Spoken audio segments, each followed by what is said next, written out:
I've read all the self-help books, and what I realize is they teach you 5 things. I'm going to tell you what they all are so you don't have to read any of the books. The first thing they teach you is that there are things in the world you can't control and that you need to accept them. There are circumstances in the world that you can't control. The second thing that they teach you is that your attitude matters, what you think matters, and you should think positively. Just mind your mind, think positive thoughts. The third thing that they teach you is that you have to feel your feelings. You have to find out what your feelings are and you have to feel them. Now this is important because if you don't feel your feelings, you end up drinking a lot. You end up eating a lot. You end up overworking. You end up over Facebooking, right? Because you're trying to avoid feeling any kind of emotion. The fourth thing that they teach you is that you have to take action. Stop procrastinating. Go take action in the world. And the last thing that they teach you is that you should set big goals, right? You should create big results in your life, impossible goals in your life. I studied all those things and I started applying them to my life. And my life started getting better and better and better. But here's what it was. It was like I was over here feeling my feelings. I was like, okay, yes. And then I'd go over here and I'd be like, I'm going to set a big goal for myself. And then I'd go over here and I'd be like, think positive, think positive, think positive. And then I'd set the goal and then I'd go after the goal and then I'd feel terrible. And then I'd come back here and try and feel my feelings because I felt terrible. And then I tried to think new thoughts and I was all over the place. And then one day I was driving in my car listening to Byron Katie, who's one of the authors that I love. And she said, because you know your thoughts create your feelings. I was like, what? I did not know this. I did not know that my thoughts created my feelings. I thought all these things were separate. And so all of a sudden I was like, wait a minute.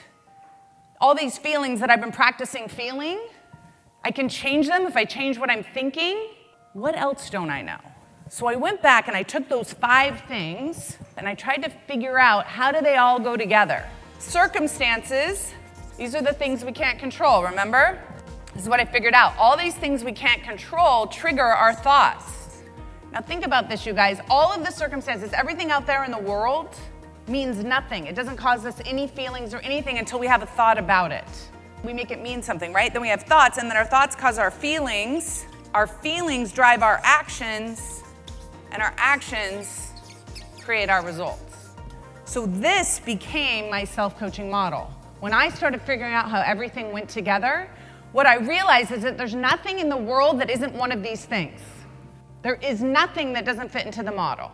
So any problem we want to solve, we just put it in the model. So I started teaching this.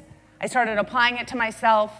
Everything happened twice as fast because I knew if I wasn't getting the result I wanted, it was because I wasn't taking the right action. If I wasn't taking the right action, it's because I wasn't feeling the right feeling and I wasn't having the right thought. Nothing had to do with my circumstances. That's what most of us think. We think it's our circumstances that are causing everything. So once I figured this out, I felt like I figured out the secret to the universe, honestly. And then I started working with my clients using this model and everything started changing for them too. So if you think about the problems that you just presented, let's think about where we would put them. I have too many plates spinning in the air. Where do we put that one? Action. That's what you're doing. Stop it. It's an action that we're doing. Every action is a choice. This we can't control. We can control every other thing. The circumstance line always has to be factual. So you can't have any adjectives or any descriptors there. So you have to say exactly how many leads you have in that line. 100 leads. Now what we think about those 100 leads is going to determine our result. So if we think, oh, I don't have enough leads, I can't get enough leads, and then we feel sorry for ourselves, and then we watch Netflix, and then we get no more leads. This is so important that you understand the difference between a circumstance and a thought, because so many of us take our marketing way too personally. We go out there and do something in the world and we don't get enough leads or we don't get enough conversions, or we make it mean something terrible about us, or we make it mean the internet doesn't work or that marketing doesn't work. And we go hire someone else and try something else. So make sure you're really careful about what's happening here. So here's what I'm going to show you as we go through this. I'm going to show you how you see what you're currently doing. Like you could look at your result right now and you could trace it back to your own thinking every single time. Okay, so if you're currently making $100,000, it's because of what you're thinking. If you're currently making $10 million, it's because of what you're thinking, and I'm going to show you exactly how that is. I created this, and so I started thinking, wait a minute, if this really works, I'm going to put $1 million in that result line. So my thought was, $1 million is a crazy amount of money. So then I did $1 million, because I changed my thought.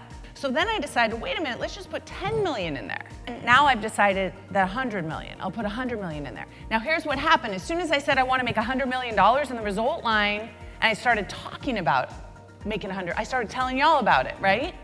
So now my thoughts are all about $100 million.